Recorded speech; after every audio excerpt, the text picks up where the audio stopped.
So, our guest for today, she is a financial advisor and she lives and breathes mindfulness. Finance is connected to so many other parts of our lives. Like we cannot achieve our goals or our dreams without money. Writing down, not exactly love letter, just writing a letter and just allowing all of those emotions and thoughts and experiences of money to flow out. Money doesn't have valence, is what I'm I hearing. guess one way is to see it as a tool. But is there any other way that we can view money? Hey guys, we're on episode 14 of Ask Yourself How to Fix Our Love Hate Relationship with Money. Ask Yourself is a learning discussion where we seek questions to be more intentional of how we understand ourselves. Hi, I'm Nina Guno. And I'm Elisha Corpus. We are two friends who are trying to make sense of ourselves and the world together. So, whether we like it or not, whether we do have money or not, we each have a relationship with money. And for the most part, it seems like a really stressful one. Like for me, my relationship with money is really non-committal. Since there's no strict relationships, it's like we're in a relationship with no labels.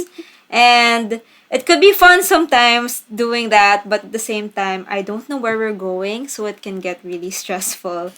Um, I would like to know, Elijah, what's your relationship like with money? So, my relationship with money is sometimes we're friends with benefits. Like, we do have fun. I like going into Zara. So, we have fun together. But, you know what? Sometimes I feel like I give it the attention it needs. But for the most part, I don't think I do. And so, I think if we were in a relationship, money might be complaining a lot that I'm never there. And I feel like I'm also jealous of other people who seem to have it like a happier relationship with money. Like I want to get there. So today we're talking about our weird love-hate relationship with money and how we can bring a sense of mindfulness to our personal finances. Yep. So the person that we felt was the best fit for this topic is Kimmy Chua. So our guest for today, she is a financial advisor and she lives and breathes mindfulness.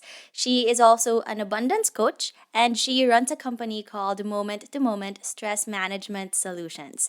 So who's a better person to talk about money and stress than Kimmy, right?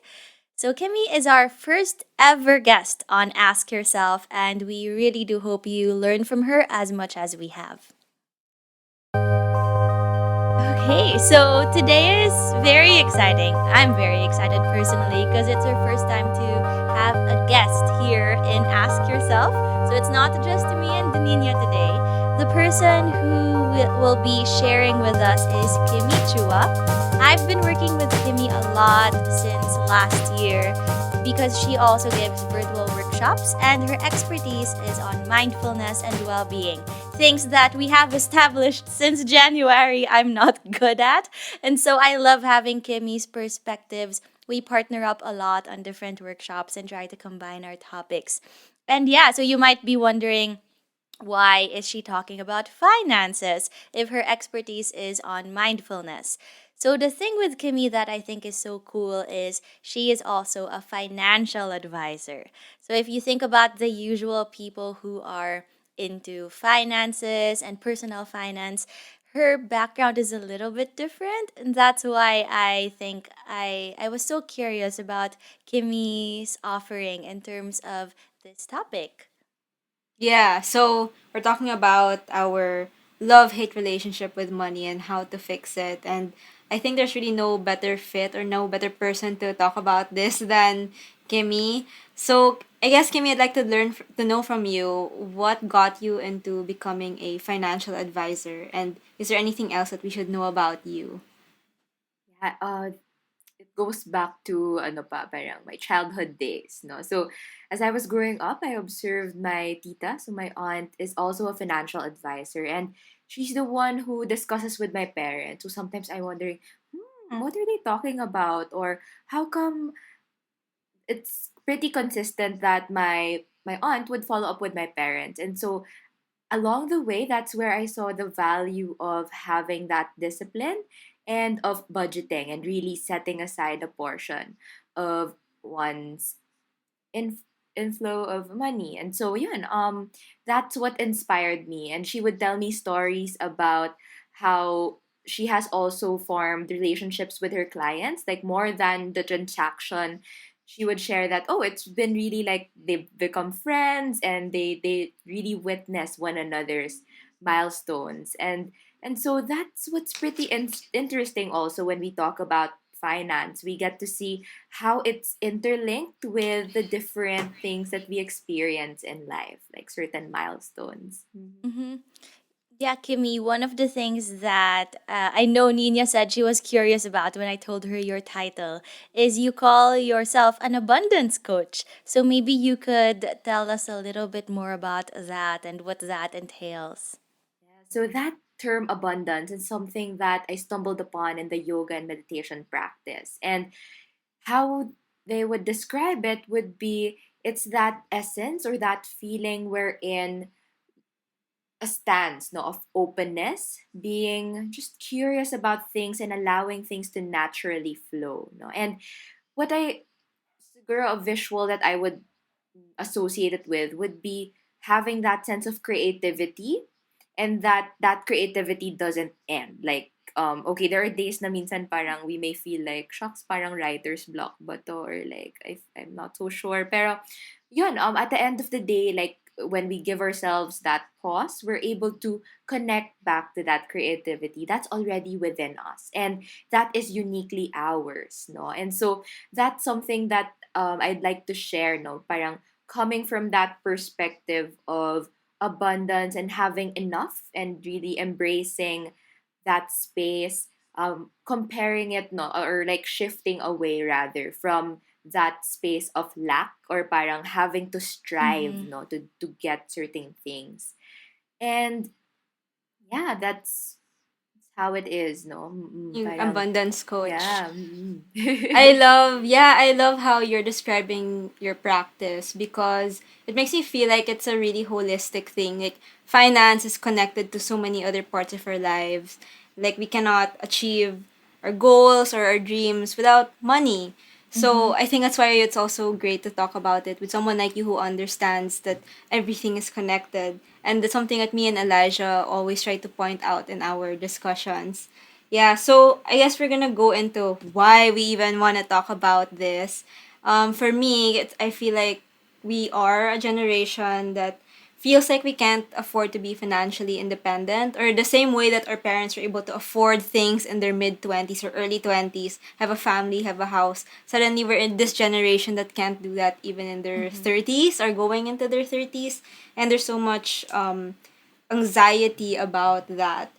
And at the same time, I feel like now that we're in a pandemic, we feel even more set back. Like those goals have to be pushed back first. So I guess this time is also a great time to reevaluate our priorities Mm-hmm. or how we view money. So Yeah. that's, for me, that's my stake in this Mm-hmm. conversation.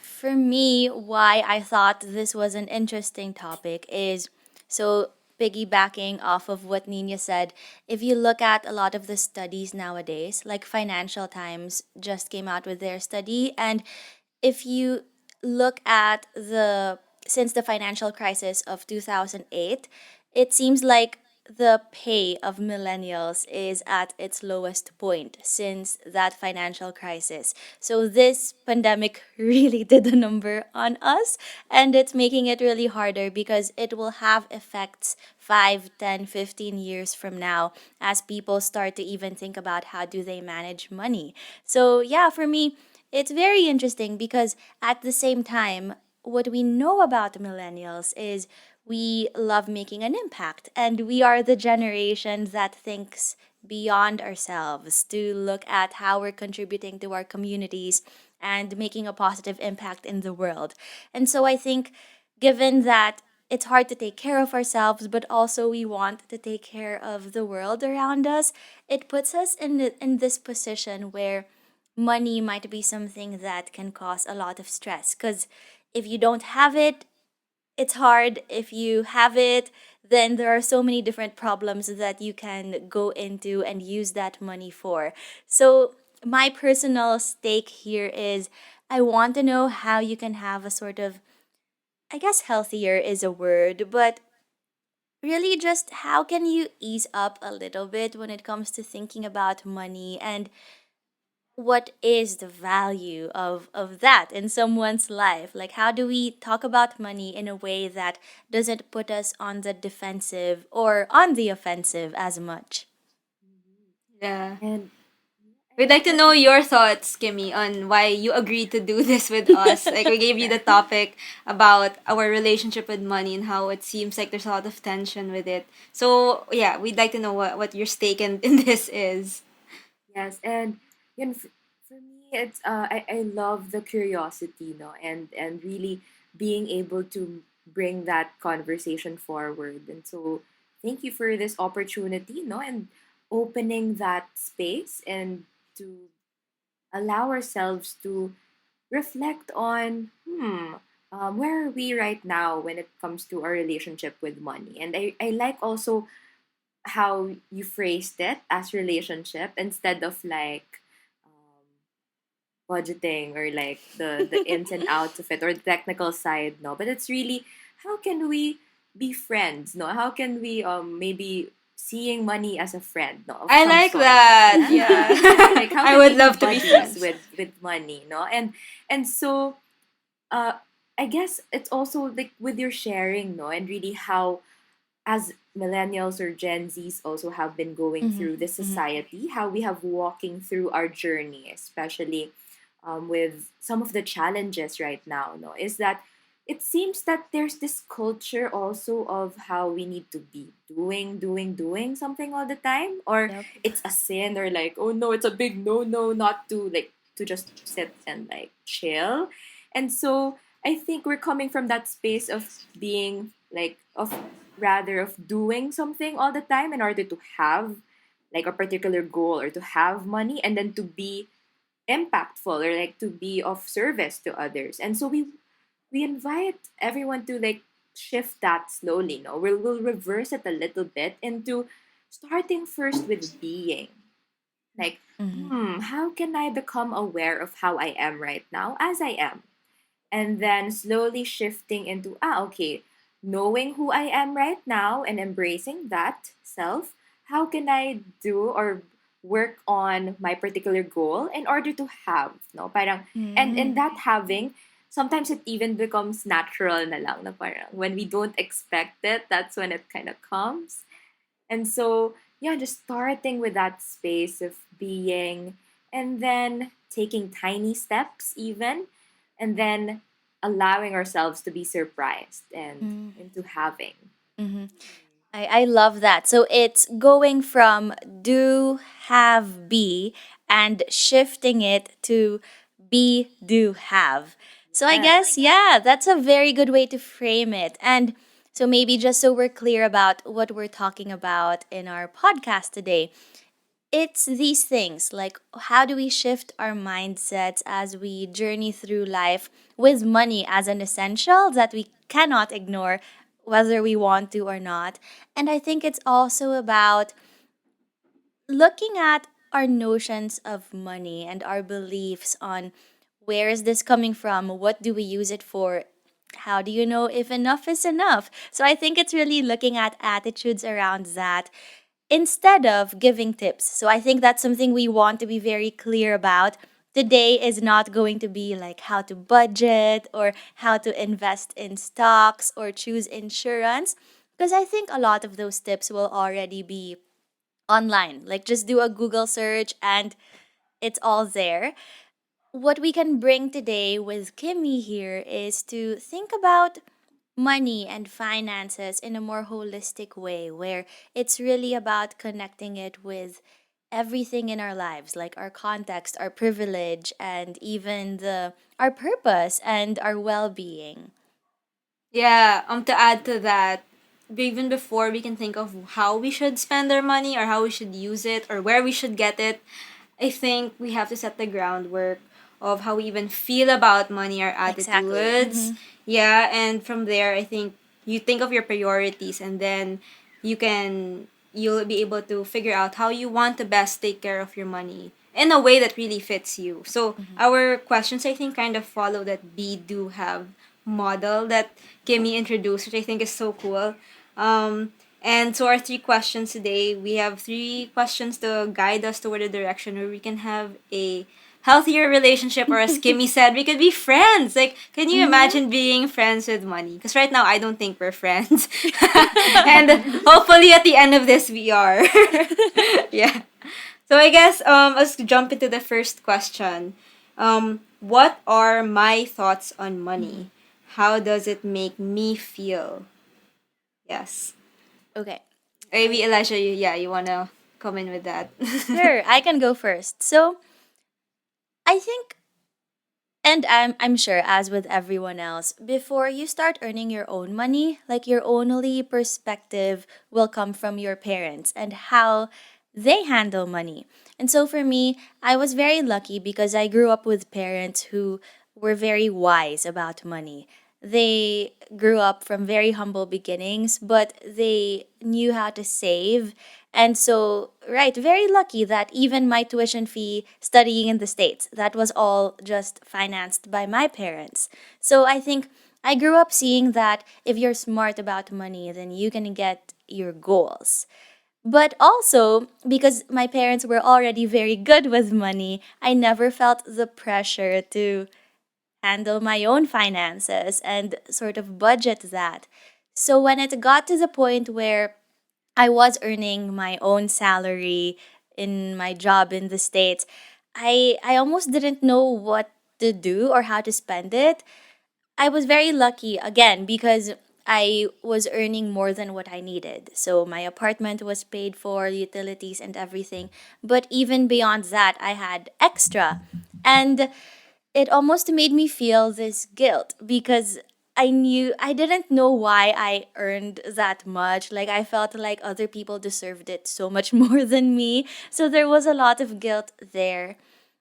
And now that I'm back here and I'm not earning that money, I think the guilt has sort of sometimes it transforms into shame where I I'm almost ashamed to admit that I don't earn as much anymore and I can't spend as much anymore or as freely as I used to. So, yeah, my thoughts on money I think revolve around that, like having and not having as much or even questioning if I need to be thinking about having or not having as much and feeling a sort of shame guilt cycle around it sometimes.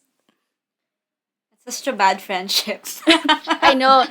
And also it's like I'm in a way sometimes I'm overcommitted but sometimes I don't commit. It's like a such an open unhealthy relationship. So Kimmy, is that like a common attitude that you see, like shame and guilt when it comes to money? What can you say? Yeah, I think it's something also that I would say is not just limited also to the Philippines. No, I think it's Mm, also something that's shared. No, as humans, I feel we have this tendency to also see and focus as to okay, how can we like relate to one another, and so there's yeah we might have this hesitation as to sharing like what am I really feeling about it. So parang it gets even bottled up, no, this sense of shame and guilt. Like we mm-hmm. feel it and then we don't talk about it. And then so sometimes it gets kind of like layered Yes. upon. My Yeah. Yeah. Oh gosh. my gosh, that's so true. Cause at the time when I was earning, I almost never told my friends about it because you feel like I'm already feeling very guilty that I'm earning this much and I don't want anyone else to think that oh I'm rubbing it in your face that I'm earning this much, and so not feeling that discomfort but not being able to share it added to the discomfort. So I don't know, is that something common with your experience also, Guno? Yeah, yeah, I totally get that. I think this is the first time I'm really gonna like publicly admit like I know, anxieties and with we're money. recording and posting, Yeah. so you know. this is this is it. YOLO. So I mean, I also have parents who came from like humble backgrounds, and then they eventually became professionals and were earning, I mean, enough to give us a comfortable enough life. All our needs were covered. Mhm. But even then, there was like always an anxiety about money, like that it shouldn't be spent, or if you do spend it, there's a right way or wrong way to spend it. So like my parents are never really indulgent with money. They always worry about if there's gonna be an emergency or there's something in the future that we don't even know what will happen. The only thing that you should have is money. Like that's always been the attitude that I've seen about it. And now that I do have my own money, and when it comes to spending, I'm also very thoughtful and careful about it for the most part. And there's still that sense of guilt sometimes that when I do spend it, because then I think, oh, should I have not? Should I have used it another way? I don't know how to I don't know how to go about it. So me and money, we're not really friends. Like we're not connecting. like we use each other, I guess, but we're not connecting. So I guess at the end of it, I want to be more purposeful about money. I think I'd want to know, is this guilt? Is this really necessary to feel guilt about money and shame as well? Mhm. Yeah, Kimmy, in your practice, how do you handle that? So, right, in mindfulness, you talk about labeling your feelings a lot and being able to acknowledge that. But I wonder, with something so essential like money that can literally make or break your chances in the world, like, how do you reconcile that? How do you think about your feelings of money and shift it to like a healthier way of viewing finances? Mhm. There's recently, I think the first step is really just to press on the pause button and say that okay, let's have a date. Like imagining money as like a persona, and then okay, Ooh. let's have a date, ganon. And then and then like either having that conversation, no, or there are also some experts who would recommend writing a love letter to money, or What? just writing down, Hmm. not exactly love letter, just writing a letter, and just allowing all of those emotions and thoughts and experiences of money to flow out. Maybe whether that's an experience back in school wherein you were in the canteen and then you felt parang kunyari, there, I think I remember a time na I forgot my wallet, and then so I was so ashamed to like borrow from my classmate, no? And so those experiences, no, and really just writing that down and maybe patching them together and seeing, okay, where is this coming from? Because it's these emotions, they're not just popping out. No? Sometimes we could observe them with the people around us, or maybe sometimes we can even watch it on television. Yeah. Mm-mm. So these are very subtle cues and subtle moments wherein kind of goes into our subconscious and it gets wired. And so, yeah, it would be nice to take a moment to just identify, and it won't come out instantly. All right, I think it's something that may take time, and yet I think it's a slow, like, yeah, as we get to know someone, like as we date or as we get to know a friend, diba? Yun, I guess it's really having patience also with money, Mm. and having patience with making that relationship work, even if it feels like I feel like money hates me. Like, why is it running? I like we're holding hands and then it runs away. Yeah, that so happens. so yeah, it's really going back to that practice of pausing and then yes, this is how I'm feeling, and being pretty much proactive about it by writing it down, making it visible. Mm. So yeah, that could be one way, no? And it I invite you also to explore because it's really different from each person, and so that's one take on it. So yeah. Ah, I love that idea of being proactive and getting to know your relationship with money. Because I think for me, maybe I'm in a I'm not ready to commit. Like that's my stage in money. Whenever someone brings it up and talks about like you have to have healthier personal finances or personal finance fluency, I think is the term that I've heard being used. It would always put me in like a threat state, almost like, Mm. oh my gosh, no, just I don't want to talk about it. Like, stop it. I don't want to think about money. But to your point, Kimmy, I think what I'm learning is the first step to having a healthier relationship with money is acknowledging that you need a relationship with money and you have to start going on those dates. Like, come on, just do it. Yeah. What is another way though that we can view money in a healthier way? Like I Mm-hmm. wonder. I mean, like right now, maybe I guess one way is to see it as a tool. But is there any Mm-hmm. other way that we can view money? Like, is it good? Is it bad? But I think that there's always an attachment to it. Like, having a lot of money is Mm-hmm. bad. Parang, whenever I think people like looking at rich people and then seeing their downfall, they're like, oh, it's because of money. Mm. Is it, though? Mm-hmm. So, yeah, is it good or bad? Yeah, that's such an interesting question, no? Because the answer is, ano, the answer is that money is really neutral, no? So, kumbaga, I think, it has been depicted as parang opposite ends of the spectrum, and yes, acknowledging that it has been that way, and yet it's empowering, no, to remind ourselves that money is pretty much neutral. And so having that perspective of okay, and so money is something neutral that I can use as a tool, and and so would I what would I feel if I have that money, that Mm-hmm. tool? No, so maybe imagining it as like like a screwdriver. No, so how would I feel having that with me, being able to seal like yeah, like building something and building maybe that home. So yeah, how can I go around that? No, and just really seeing it as something that isn't going to harm anyone as long as or like yeah, and then going back to seeing it as it is. Like I know there has a, yeah, like sorry if I'm babbling here na no, pero parang just really seeing it as something that we can all Harness? use.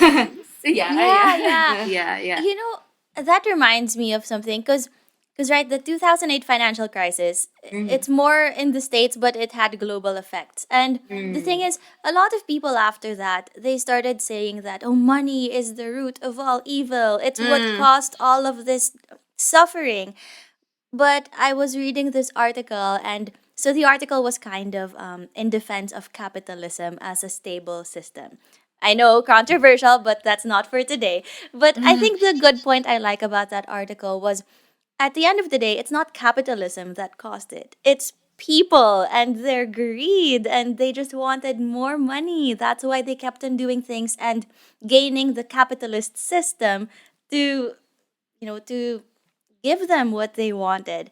So I think, Kimmy, why that reminds me of what you said is money doesn't have valence, is what I'm hearing. Mm-hmm. Like, having a loving relationship with money doesn't mean it's good. Having kind of a hate relationship with money doesn't mean it's bad. Having a lot of money isn't good. Having no money isn't bad. It's really just it's what it is. And I think what I'm hearing now is what's more important is who you are as a person and what you do with what you got, the money that you have.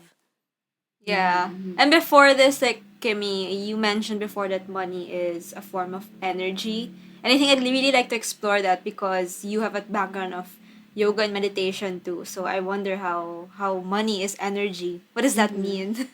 Yeah, and in relation to that, no, I recall this quote from Harv Eker. He's the author of Secrets of the Millionaire Mind, and he says, "What you focus on expands." And I feel that it's such a powerful reminder because, indeed, like we bring our attention into, that's pretty much what comes out more of. Mm-hmm. And so similar with, let's say, with money, no, and how it's a form of energy is because we can associate it how it can flow. No. So seeing money and how it can go within the space of the world, like you know how like yeah, they what It comes goes around around goes around. And and so goes around. I'd like to yeah, and I I remember this encounter, no, with an elderly woman who Mm-hmm. randomly shared with me this anecdote, no, and so she was saying, "Oh, so Kim, look at this fist, no. So imagine a fist closed up, and this is how we feel, no, when we're in a state of maybe shame, guilt, or maybe of lack. And so we're enclosed. And of course, Mm-hmm. there's nothing wrong with that because that's for survival, no. And yet, she mentioned, what about opening up that fist, creating a palm? And she related that also to, okay, so when you have money or ideas, no, so let's say money first, having a closed fist, it's difficult to be able to receive money nor give it away. And so when we open our palms like this, as if we're ready to receive, no, we gesture a sense of openness, and at the same time we're also open to allowing money to flow out. So that's a flowing of inward and flowing out, no. And I think that's how really money flows, how we get to spend on maybe a cup of coffee, and that the return of that energy is it perks us up or it wakes us up, it Mm-hmm. fuels us, all right. So yeah, I think that's pretty much how money is energy. And something that I'd like to share also would be, interestingly, it's not just money matters when we talk about energy, no, so there's also time and attention. And have you heard of, like, there was sometimes people would say na our our attention is now currency, like Mm. literally, Mm-hmm. diba? So, more than money, we also want to check in with ourselves. Hmm, how am I spending my time? Right? No, parang, oh, ano, and time is something that we cannot exactly earn back. As compared to money, pwede naman natin kitain, no? Or we can earn that along the way. And so, that's something lang that I feel that we we as humans would love to be remind, parang would, it's essential that rather that we Mm-hmm. also become reminded of that, because it seems that the focus might be too much on, like, sometimes it's easy, it we get rather easily swayed towards focusing on, money, money, money, or Mm-hmm. we need this right now. And so the time, yung pala, like sometimes time seems like, oh, whoosh, it's passing by. And yeah, that's what's going on, no, when we Mm-hmm. talk about money as energy and how it can go around. Yeah. Yeah, yeah. So I think with this first question, what I'm Mm-hmm. getting is like, first, it's very important to be able to think about where your beliefs around money may be coming from, because a lot of it is driven by personal experiences and maybe past models of the people Mm-hmm. around you and how they've used money. And then also, second thing is this concept of labeling how you feel about money, but not assigning any valence to it. So it's not a good feeling or a bad feeling, because money is just neutral and it's a tool that you use. And then I think, given that it's not a good or a bad thing, I like this idea of shifting our mindset to thinking of money as energy. And that energy is something that we can share, and something that also nourishes at us as we go and grow. So yeah, I think that's what I'm getting. Yeah. I think it covers our being. So we're going like be, do, have. Mm-hmm. Yeah, I think it's a good way to look at being, our current attitude with money. I think with doing, it's how we spend it. So our second question is focusing on our priorities. So the question is, what's important to me now? what are my priorities and non-negotiables. Yeah. So I guess when we think of spending money, we always look like what is important to me. And for me right now, I am paying off a condo. I think I have like 5 years to pay it. I'm not doing it alone. I'm doing it with my family also. And hopefully it's a place that I can rent out or live in like as another source of income.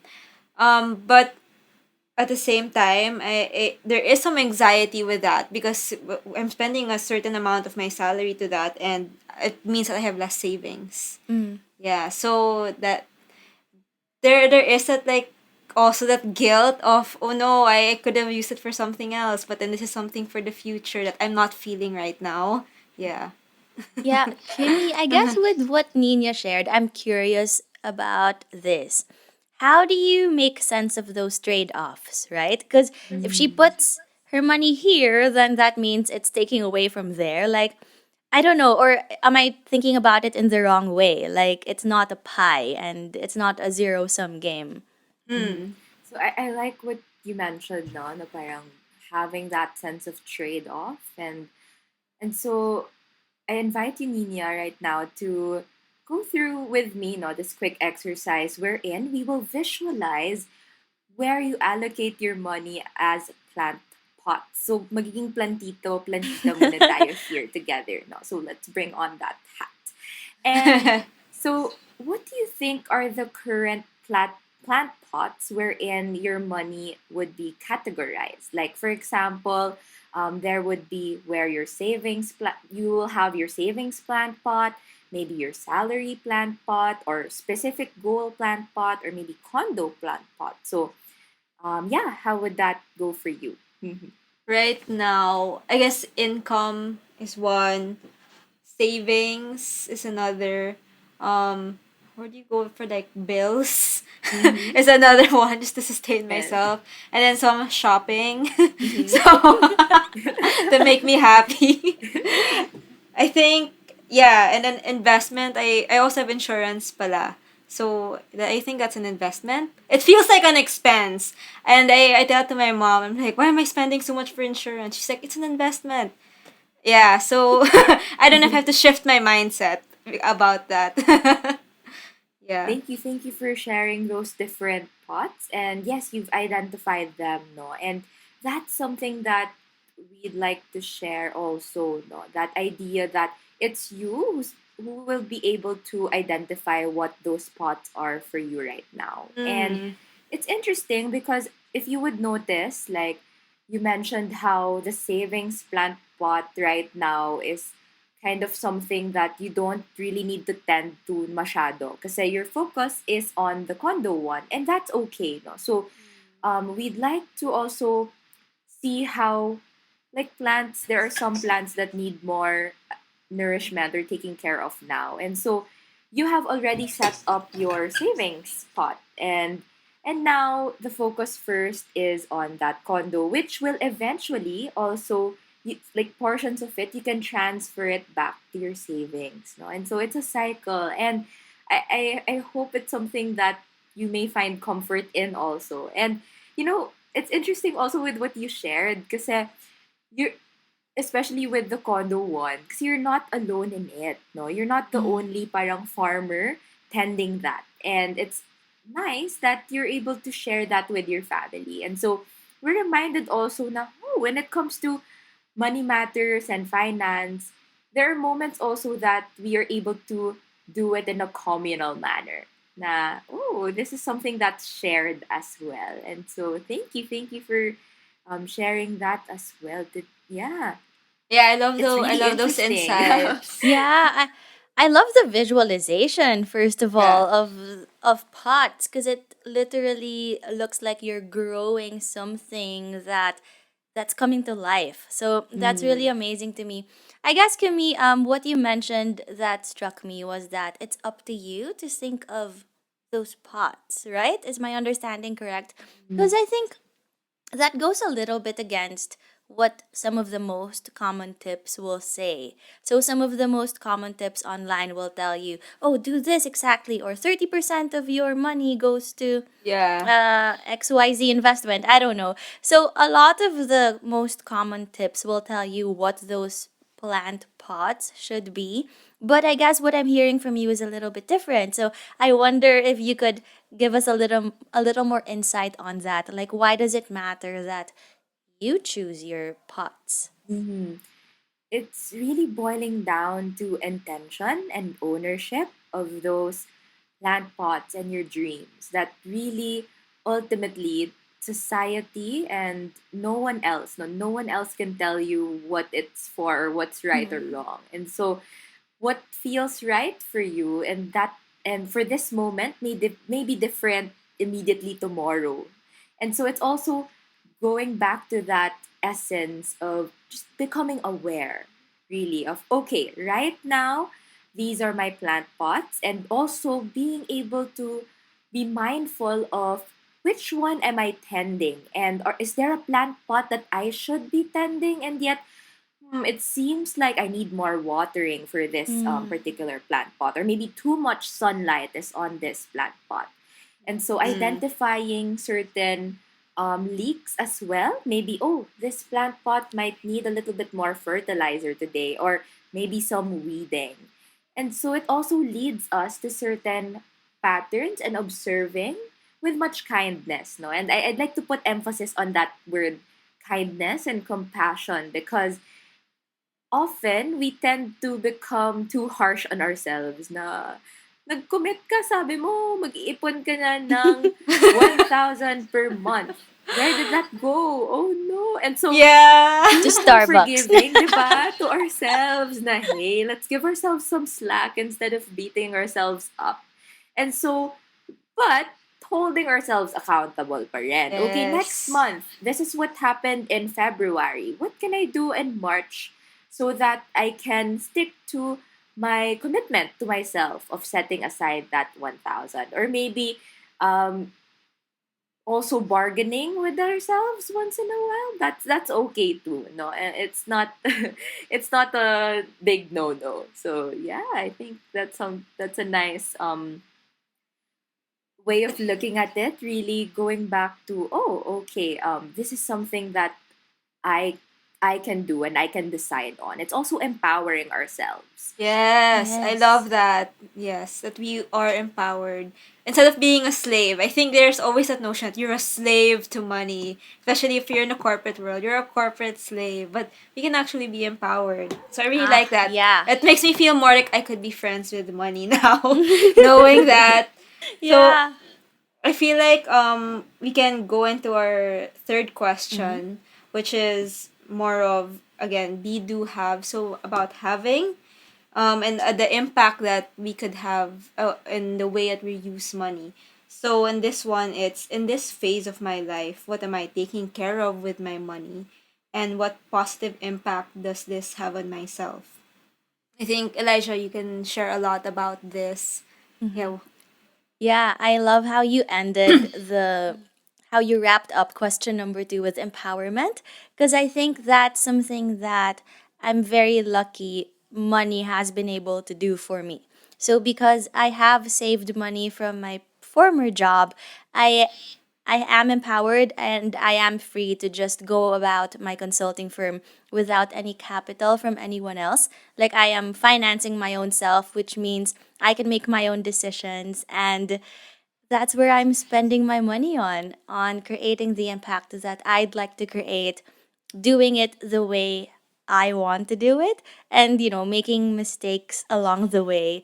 I'm very lucky that I can afford to make those mistakes. So that's what I'm taking care of. I'm taking care of my purpose and being able to realize that and make that more tangible and concrete. And so what does that mean, right? Money wise. That means spending on salary for my team. So I know every time I have to send their salary, it breaks my heart a little bit because you see your bank account really lessening.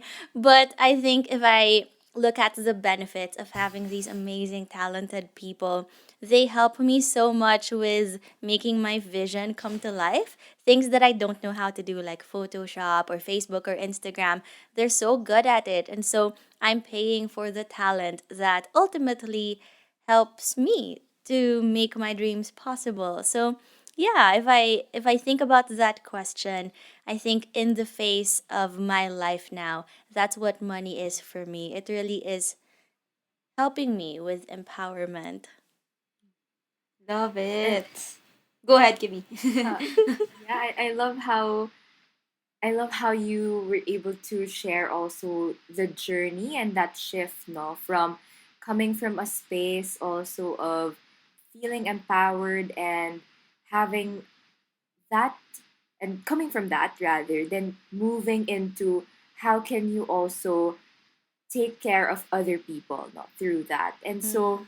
I think that's something that would be interesting for us to be reminded of now. Oh, okay, really, what aspects and in what way am I being able to take care of what matters most to me with the money? And that gives us a sense of shared experiences and also that extra push, no, that and reminding ourselves to celebrate, no, those wins, like no Mm. matter how small, parang no matter how it may seem like, does this is this a significant amount right now, no, and yet yun, we get to see that it has really an impact of transitioning from one space to another. And yeah,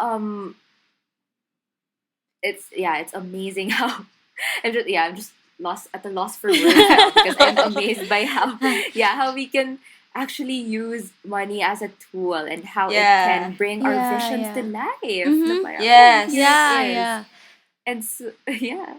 You know what you said about being able to create a shared experience out of money, that struck me a little bit, because when Nina mentioned like corporate slaves and how some people just think, oh, I'm just working because I'm a slave and I need the money. I I hate that term. I hate that term, corporate slave.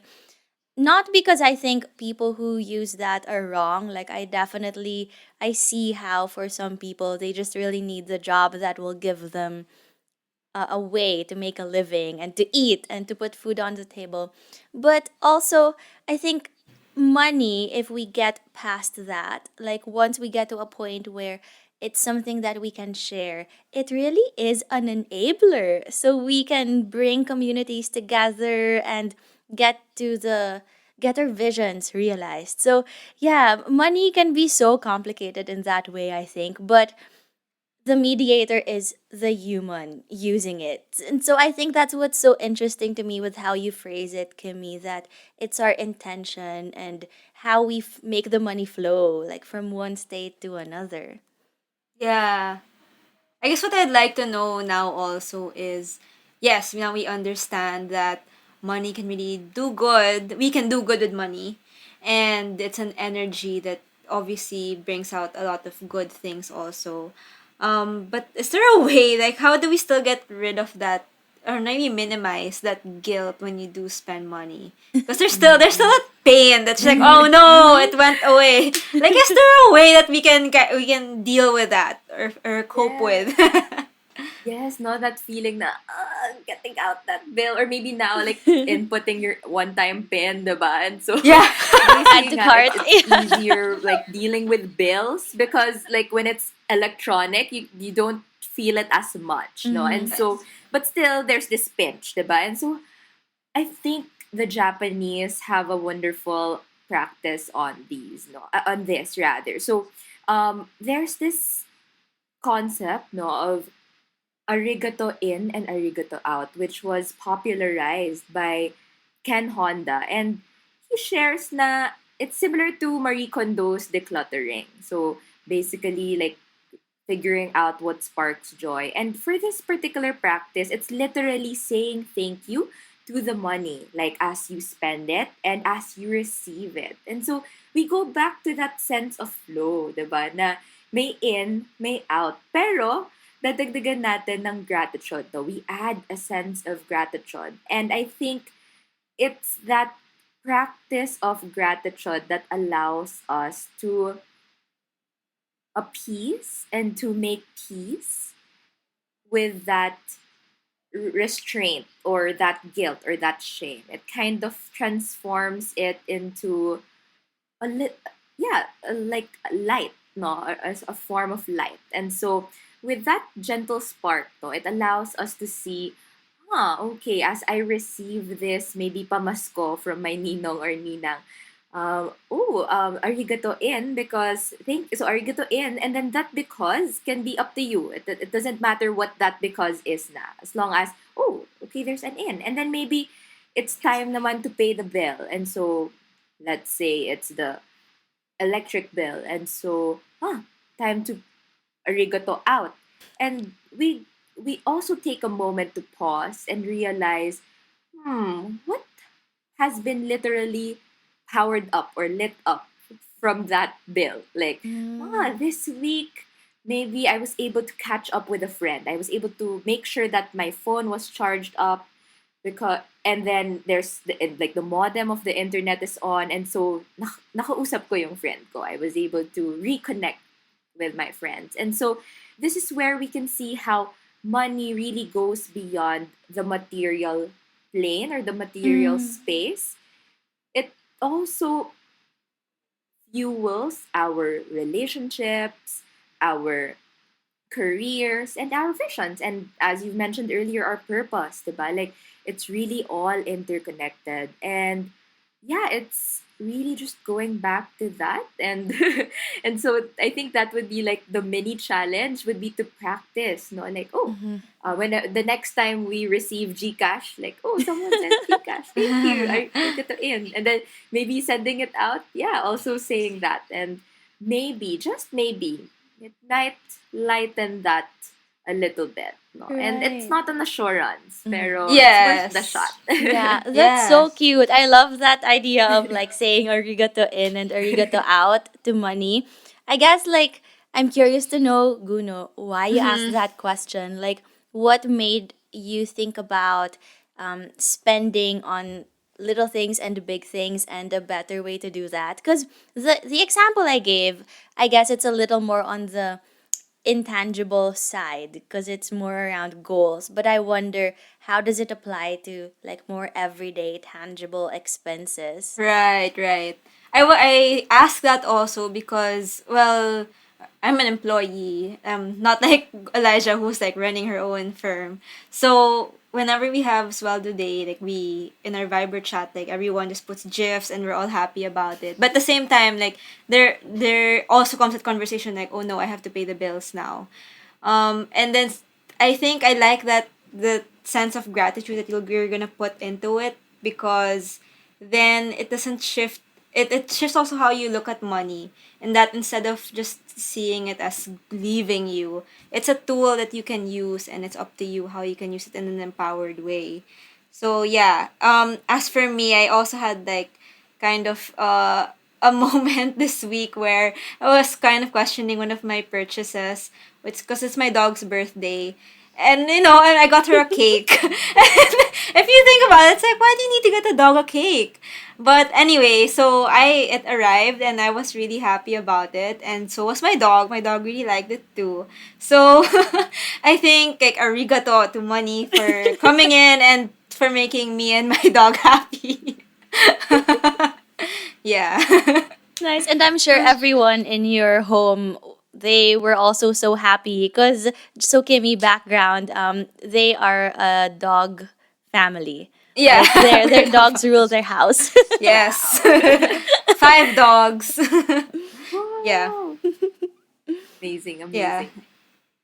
Yeah, so I think going back to how you're an abundance coach, like now I feel like we have established that attitude of abundance when it comes to money. So thank you so much, Kimmy, for that. Do you guys have anything to add before we summarize the 3 questions? Mhm. I guess what I'm getting now is really money is a tool and we are stewards of that tool, which means it's up to us to figure out where does that tool go, what will it push, where does it apply? Where do I put pressure? Where is it where I have to ease up on my force a little bit?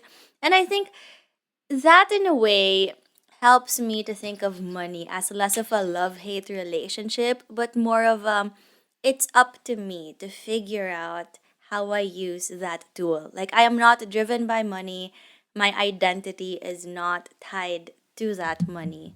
So, yeah, that's what I'm getting. How about for you, Kimmy? Do you have any last thoughts or sharings that you'd like to talk about?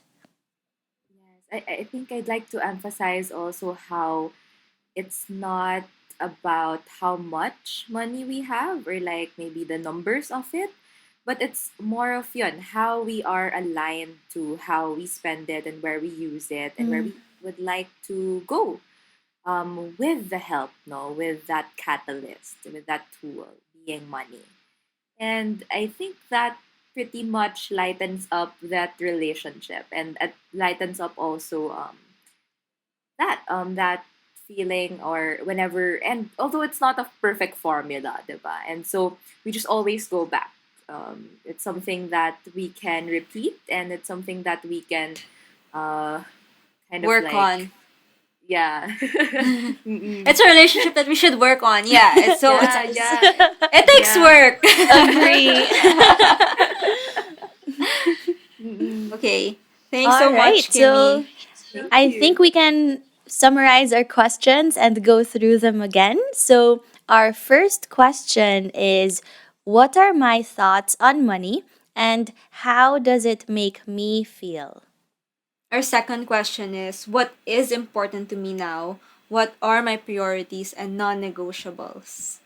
And third question is, in this phase of my life, what am I taking care of with my money? What positive impact does this have on myself? All right. So, thank you again so much, Kimmy. It's very, very amazing. And we're so grateful for you being our first guest here. Thank you for experimenting with us. I don't know if we've talked about it before, but Brene Brown, our favorite, she would always talk about like the can you yeah, you can curse here. The fucking Yeah. first time, right? Yeah. So Brene Yeah. Brown would always mention that it's always awkward, but you just have to do it and push through it. So thank you, Kimmy, for pushing through it with us. And for anyone Yes. listening, thank you for pushing through this with us as we try out having a guest. And I think that works. We'll try to have some more new people come in next time. Maybe Kimmy So again also. yes, because I'm sure there's a lot more we can dig into. So, Yeah. yeah, with that, thank you all so much for taking the time to learn with us and for asking yourself the hard stuff. Kimmy, do you want to tell them where they can find you? Yes, you can find me on Facebook or Instagram at Kimmy Your Being Body. Oh, okay. And with us, it's connect with us on Facebook and Instagram with the handle at Ask Yourself PH. Bye.